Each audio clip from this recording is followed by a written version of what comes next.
सबसे पहले मैं आप लोगों को बताना चाहता हूं कि आज प्रेस कॉन्फ्रेंस बुलाने का एक ही मकसद है कि कुछ चीज़ों को जो मलाड में जिस प्रकार से आज मलाड में जो घटना घटा है, ये बहुत ही दुर्भाग्य की बात है।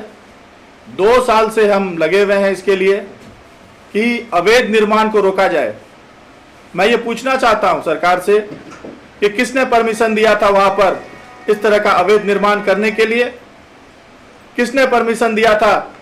बीएमसी के किसने परमिशन दिया था कि जिस प्रकार से आप टावर देख रहे हैं उस तरह का टावर खड़ा करने के लिए? मैं सवाल यह पूछना चाहता हूं कि हमारे मान्यवर सांसद जी करीबन 3 साल से और हमारे विनोद मिश्रा जी के द्वारा पत्र देने के बावजूद भी मालवानी में अवैध निर्माण को रोका नहीं जा रहा है। 14 फीट से ऊपर का निर्माण हो रहा है। जब एक बार नियम तय हो चुका है कि कितना फीट का होना चाहिए, तो उसके ऊपर अवैध निर्माण क्यों होता है? इसका जिम्मेवार कौन है? एक तो घर बनाना बहुत मुश्किल का काम है, और मुश्किल के काम में भी जो आदमी घर बनाने जाता है तो वहाँ पर एक आरटीआई डालने वाला आता है, उसको पैसा देने की बात आती है। कोई वहाँ पर घूमने वाला आदमी आता है, उसको पैसा देना पड़ता है। कोई दलाल आता है, उसको देना पड़ता है। और उस स्थिति में सब कुछ बन जाने के बावजूद अगर इस प्रकार से लोगों की हत्या, मैं इस बात को कहना चाहता हूँ, ये जो मलाड में हुआ है ये एक तरह से ये निर्णय हत्या है। इस प्रकार की घटना नहीं होनी चाहिए। 2 साल से हम इसके लिए पीछे पड़े हुए थे, और ये किस प्रकार से, ये सरकार से मैं ये पूछना चाहता हूँ, ये कैसा परमिशन था? और आज भी मैं आप लोगों को बताना चाहता हूँ, मालवानी अंबुजबाड़ी में जो आज स्थिति है बहुत भयावह स्थिति है। आप लोग अगर जाके वहाँ पर देखेंगे तो आप लोग इस चीज़ को महसूस करेंगे। और इसके लिए हम उत्कृष्ट भारत के राष्ट्रीय उपाध्यक्ष होने के नाते मैं आप लोग को विश्वास दिलाता हूं कि वहां रहवासियों के आवाज को उठाऊंगा और दूर तक पहुंचाने का काम करूंगा, और आप लोग का इसमें सहयोग चाहिए। सरकार तो कहीं गलत है, ये साथ में आम जनता भी गलत है, वो भी 4-4 मंजिला बना रही है, अपने परिवार रह रहे हैं, उनकी भी गलती कहीं तो मानते हो? मैं उन परिवार वालों से बोलना चाहता हूं, उन बच्चों का क्या ये था, दोष था कि उनकी इस प्रकार से मृत्यु हो गई। आखिर आप लोग थोड़े से सुख के लिए अपने परिवार के बच्चों को आहुति देते हैं, ये बहुत ही गलत बात है। अपने थोड़े से सुख और चैन के चलते जिस प्रकार से आपने आज जो ये मालवानी में जो कांड हुआ है, ऐसा कांड आपको सुनने को मिला होगा कि दहिसर में भी इस प्रकार का हुआ है।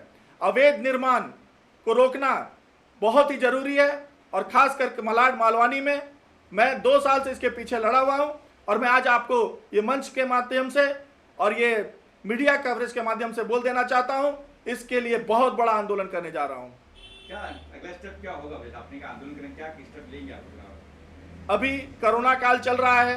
कोरोना काल समाप्त होने के बाद मेरे पास हर लोगों का खुफिया रिपोर्ट है, और मैं सब खुफिया रिपोर्ट जो है सबका मैं उजागर करने वाला हूं, और सरकार से मांग करता हूं कि एक नियम बनना चाहिए। कोई भी घर बनाने का बीएमसी का एक नियम होना चाहिए और उसी का पालन होना चाहिए। लेकिन विशाल भाई, अगर बात करें तो ये जो निर्माण होते, अवैध निर्माण होते, इसका निरीक्षण करने वाले बीएमसी स्टाफ ही रहते, तो आपको नहीं लगता ये जो घटना घटी है इसमें बीएमसी ऑफिसर? मैं आपको पहले बोला कि घर बनाने के लिए एक मजदूर क्लास के लोग ही चाल में रहते हैं, और जब चाल में रहते हैं मजदूर क्लास के लोग, तो वो अपना घर बनाने के लिए कितना कठिन से पैसा कमा के इकट्ठा करते हैं, और उसमें भी घर बनाने के समय उसका पैसा क्या, इसका पैसा कितना, उसका पैसा कितना, इस तरह बहुत सा पैसा बढ़ जाने के बाद घर बनता है। और घर बनने के बाद अगर इस तरह की घटना होती है तो ये बहुत ही दुर्भाग्य की बात है। और मैं उन परिवार लोग से भी बोलना चाहता हूं कि कृपया करके अवैध निर्माण ना करें और अपने परिवार के साथ में इस तरह का खेल ना खेलें। नहीं, इसमें अगर दोषी हम देखने जाए तो पुलिस वाले भी दोषी है, सब दोषी है। तो आपके तरफ से क्या एक्शन लिया जाएगा उनको? मैं बहुत बड़ा आंदोलन करने वाला हूं। पहले तो मैं मान्यवर यहाँ के मुख्यमंत्री जी से और यहाँ पालक मंत्री जी से सबसे अनुरोध करना चाहता हूँ कि जितने भी अवैध निर्माण बना है उसके ऊपर जांच बैठे और उसके ऊपर कार्रवाई हो। अगर वो लोग इसका निर्णय नहीं लेते हैं तो बहुत जल्द उग्र आंदोलन किया जाएगा। इस तरह के अवैध निर्माण सिर्फ मालवनी में नहीं है, और भी मतलब कई जगह धारावी में है, बात करें हम कहीं। मैं पूरे हिंदुस्तान की बात करता हूँ, आप बात मत कीजिए मालवानी की, मैं पूरे हिंदुस्तान की बात करता हूँ। पूरे हिंदुस्तान में अवैध निर्माण नहीं होना चाहिए। घटना पर सर देखिए, ये बड़ा ही दुखद है, इस तरह का होना नहीं चाहिए। सरकार को, प्रशासन को ध्यान देना चाहिए कि कोई भी कहीं भी सरकारी जगह हो, प्राइवेट हो, कब्जा करके 2 माला 3 माला 4 माला ठोक देता है। तो 1-2 माला तो ठीक है, अपने रहने के लिए आदमी बनाता है, लेकिन 3 माला 4 माला बनाता है, वो गिरता है, पक्का बना नहीं पाता, देखने वाले देखते नहीं, देखने वाले ले दे के पटा देते हैं। तो इस तरह से नहीं होना चाहिए, इस पर सख्त कार्रवाई हो ताकि इस तरह का जान दोबारा किसी का न दे। जो घटना घटी है, बहुत दुखद घटना घटी है, जो कल की बात, परसों की बात है, जहाँ मालवनी में 8-9 लोग मृत्यु हो गई थी, घर से और क्या कुछ कहना चाहेंगी आप? नहीं, मैं यही बोलना चाहूँगी, कल से टीवी में और हर जगह मैं देख रही हूँ, सुन रही हूँ न्यूज़ में, ये बहुत ही दुखनाक है, जो ऐसा होना नहीं चाहिए। हर साल, लास्ट ईयर भी एक मकान ऐसे ही गिरी थी और मैं वहाँ खड़ी थी, एक प्रेग्नेंट लेडी जा रहे थे, सब लोग लेके जा रहे थे।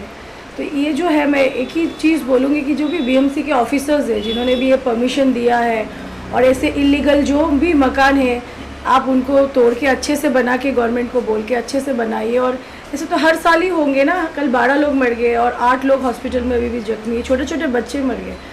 तो मैं यही बोलूँगी कि इसकी पूरी सख्त से कार्रवाई की जाए और जो भी बीएमसी ऑफिसर्स इसमें है और सबके बारे में जांच किया जाए और ऐसा दुर्घटना ना घटे दोबारा, यही मैं चाहूँगी। जो घटना घटी है परसों के बारे में, मालवनी में 8 नंबर में कच्चा रास्ता पट्टी को बोलते हैं, यहाँ पे घटना जो घटी, इसमें जान गई 12 लोगों की, 8 लोग घायल हैं। और इस घटना का प्रत्यक्ष रूप से मैं गवाह रहा हूँ, क्योंकि वहाँ पे जब ये घटना घटी उसके बाद हम लोगों ने जाकर वहाँ पे सेवा कार्य किया, मलबा हटाया, लोगों को एम्बुलेंस में बैठा कर भेजना, ये सारा काम भारतीय जनता पार्टी का कर्ता मिलकर हम लोगों ने किया। तकलीफ इस बात की है कि यहाँ पे जो भी इंक्रीजमेंट हो रहा है, अनलीगल काम बांध कंस्ट्रक्शन का चल रहा है, ये सर्वे सर्वा कलेक्टर लेवल पे कलेक्टर ही जिम्मेदार है। ये जो घटना घट रही है, ये अगर कलेक्टर सो रहा है यहाँ पे, कलेक्टर अगर जागता तो आज अंबुजवाड़ी में इतने बड़े पैमाने पे कलेक्टर लैंड के ऊपर अवैध काम चल रहा है, झोपड़ा बन रहा है, कंप्लेन करने के बावजूद भी कोई सुनवाई नहीं होती। तो कलेक्टर हमारा इसका सर्वे सर्वा जिम्मेदार कलेक्टर है। तो विशाल जी देखने गए मैंने, जैसे ही घटना घटी हर नेता रोटी सेकने आ गए थे, शिवसेना वाले हो या कांग्रेस वाले हो, इस पे क्या कहना चाहिए? ये घटना में राजनीति नहीं होना चाहिए और इसमें जांच होना चाहिए, और जांच होने के बाद जिसमें जो भी दोषी है उसके ऊपर कड़ा से कड़ा सजा मिलना चाहिए और उस पर कार्रवाई। क्या कुछ कहना चाहेंगे जो घटना घटी है मालवनी में, इसके लिए क्या कुछ कहना चाहेंगे? अभी जो घटना घटी वो बहुत ही निंदनीय है और मैं चाहूँगा कि फ्यूचर में ऐसी कोई घटना ना घटे। जिन गरीबों की जान गई उनके लिए हमारे प्रधानमंत्री जी ने 2 लाख रुपये का जो एक पैकेज दिया वो बहुत ही सराहनीय है और मैं उनकी तारीफ भी करूँगा इस मैटर में कि उन्होंने जो 2 लाख से बढ़ाकर 5 लाख किया वो बहुत ही तारीफ के लायक है, क्योंकि आज इतनी फास्ट और एक मुंबई और दिल्ली में फ़र्क और इतने जल्दी उनको मालूम पड़ना, तो ये हमारा नेटवर्क जो बीजेपी का जो नेटवर्क है बहुत ही फास्ट है और उसमें जिस तरीके से उन्होंने हेल्प करी बीजेपी के तमाम लोगों ने, तो उनकी तारीफ करनी चाहिए और मैं करूँगा। और उसमें सबसे बड़ी चीज़ जो है जो पट्टी के बारे में है कि अब जो बिल्डिंगें हैं उसमें जो गरीब लोग रहते हैं उनका अपने एक बजट होता है, वो बजट के हिसाब से जैसे विशाल जी ने बताया कि किस किस को बांट के वो बजट आगे बढ़ता है, तो वो बजट कम हो जाता है। समझो अगर 5 लाख का बजट है तो सबको बांटने के बाद वो 2 लाख बच जाता है, तो 2 लाख में वो क्या करेगा? उसका मटेरियल कॉस्ट नहीं आ सकता, वो बना नहीं सकता। तो वही सरकार को उसके ऊपर ध्यान देना चाहिए और उनको आगे प्रयास कैसे करे उसके बारे में सोचना चाहिए। मुंबई रफ्तार न्यूज़ की खबरें पसंद आने पर हमारे YouTube चैनल को सब्सक्राइब करें और लाइक करें।